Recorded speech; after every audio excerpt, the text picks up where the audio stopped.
بسم اللہ الرحمن الرحیم۔ آپ دیکھ رہے ہیں مصور عباسی آفیشیل اور میں ہوں مصور عباسی ایڈوکیٹ۔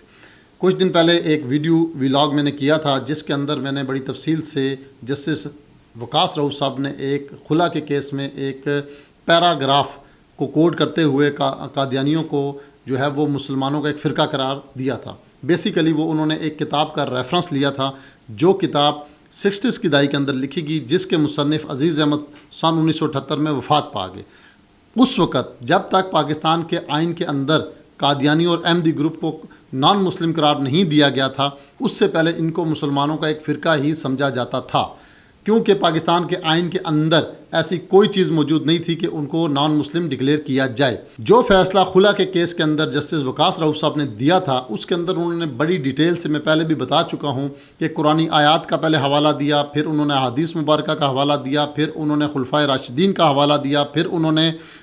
اس کے اندر بہت ساری ججمنٹس کا حوالہ دیا، اور بڑا ڈیٹیل، بڑا لینتھی جو ہے نا، انہوں نے 28-30 صفحوں کے اوپر جو ہے نا یہ فیصلہ مرتب کیا۔ پڑھنے کے بعد یہ واضح ایک پیغام ملتا تھا کہ یہ شاید ان سے کوئی غلطی ہوئی ہے، اور یہ بائی مسٹیکنلی انہوں نے یہ بھی ایک ریفرنس جو ہے اس کتاب کا جو ہے وہ ادھر کوڈ کر دیا۔ ان کی نیت میں ایسی کوئی چیز نہیں تھی، لیکن اس کی دوسرے اینگل بحیثیت مسلمان ہونے کے، جب بھی کوئی بات رسول اللہ صلی اللہ علیہ وسلم کی ذات پر، ناموس پر یا ختم نبوت پر آتی ہے تو ہر شخص کے جذبات ہوتے ہیں، اور اس میں وہ بولتا ہے، جس پہ ہم نے بھی ولاگ کیا، اور بہت سی لوگوں نے اس کے اوپر جو ہے وہ اپنے اپنے رائے کا اظہار کیا۔ لیکن آج جسٹس وقاص رؤوف صاحب نے اپنے ہی فیصلے کو رضوان احمد کی درخواست کے اوپر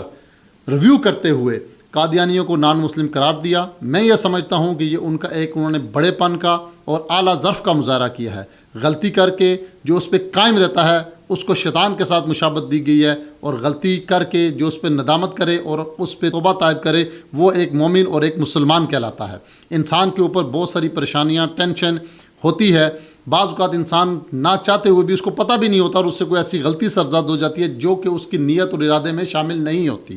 اس کو مد نظر رکھتے ہوئے میں اپنی مسلمان عوام سے، اپنے تمام مذہبی بھائیوں سے یہ گزارش کروں گا کہ فوری طور پر کسی چیز پر کوئی ایکشن مت لیا کریں، پہلے اس کی تحقیق ضروری ہے۔ کہیں ایسا نہ ہو کہ ہم حب رسول صلی اللہ علیہ وسلم کے اندر اور اللہ کی توحید کے معاملے کے اندر کچھ ایسا اقدام اٹھا بیٹھیں۔ حب ہونا، محبت رسول اللہ صلی اللہ علیہ وسلم سے، ختم نبوت ہمارا عقیدہ ہے، یہ اس کے اندر کوئی ایسا غلط اقدام اٹھا بیٹھیں کہ ایک شخص اس جرم کا مرتکب نہ ہو اور ہم اس کو کہیں سزا یا جزا کا سزا اس کو دے بیٹھیں، جس کے بعد کل روز قیامت ہم اپنے رب کے سامنے اور رسول اللہ صلی اللہ علیہ وسلم کے سامنے پیش ہو کر شرمندہ ہوں۔ وقاص رؤوف صاحب نے آج اعلیٰ ظرفی کا مظاہرہ کرتے ہوئے، اس کو ریویو کرتے ہوئے قادیانیوں کو اپنے اس فیصلے کو امینڈ کر دیا ہے، اور اس کے اندر ان کو باقاعدہ نان مسلم ڈکلیئر کر دیا ہے، جس پر میں یہ کہوں گا کہ دیکھیں عدالتی سسٹم ہے، اس کے اوپر ایک جج کے پاس ڈیلی کی 50-60 جو ہے وہ کیسز کی کاز لسٹ ہوتی ہے۔ اس حساب سے اگر دیکھا جائے تو مور دین 1000 کیسز وہ ایک ماہ کے اندر دیکھتا ہے، سنتا ہے، اور بعض ججوں کی جو کام کرنے کی سپیڈ ہے وہ اس سے بھی کہیں زیادہ ہے۔ ہمارے ملک کے اندر عدلیہ میں بے شمار ہزاروں نہیں بلکہ لاکھوں کیسز جو ہے وہ پینڈنگ ہوتے ہیں، ایک جج کے اوپر بہت زیادہ جو ہے وہ لوڈ ہوتا ہے۔ بعض اوقات چھوٹی موٹی غلطیاں یا ایسی چیزیں جو کہ دل سے اور نیت میں نہیں ہوتی لیکن سرزد ہو جاتی ہیں، اس کے اوپر ہم فوری طور پر ایکشن نہ لیں، اس کے اوپر ہمیں عدم جو ہے وہ برداشت کا کام نہیں لینا چاہیے، بلکہ ایسا ثبوت ہے کہ اس معاملے کی تحقیقات کریں۔ ایک شہری رضوان احمد نے اس فیصلے کو چیلنج کرتے ہوئے ریویو کی جو ہے وہ پٹیشن دائر کی، جس پہ وقاص رؤوف صاحب نے اس کو امینڈ کیا اور اس معاملے کو جو ہے وہ کلیئر کٹ کر کے آئین اور قانون کے مطابق قادیانیوں کو نان مسلم قرار دے دیا، جس کے اوپر ہم سب مشکور ہیں، ان کا شکریہ ادا کرتے ہیں کہ معاشرے میں ایک مزید فتنہ اور فساد جو ہے پھیلنے سے وہ رک گیا۔ تو میری تمام سامعین سے ایک دفعہ پھر گزارش ہے کہ ہر معاملے کی تحقیق ضروری ہے، تاکہ اس کی سزا اور جزا کے معاملے میں کل کو کہیں ہم سے کوئی ایسا قدم نہ اٹھ جائے جس کی وجہ سے ہم کل روز قیامت وہی شخص جب رسول اللہ صلی اللہ علیہ وسلم کی بارگاہ میں جائے یا اللہ کی بارگاہ میں جائے، اور ہم نہ سر فخر سے بلند کرنے کے بجائے ہم ایز ملزم کی حیثیت سے، مجرم کی حیثیت سے وہاں پہ کھڑے ہوں۔ ہمارا اسلام جہاں ختم نبوت کے معاملے میں، جہاں رسول صلی اللہ علیہ وسلم کی شان میں گستاخی کے معاملے میں فقتلوا کا حکم دیتا ہے، وہیں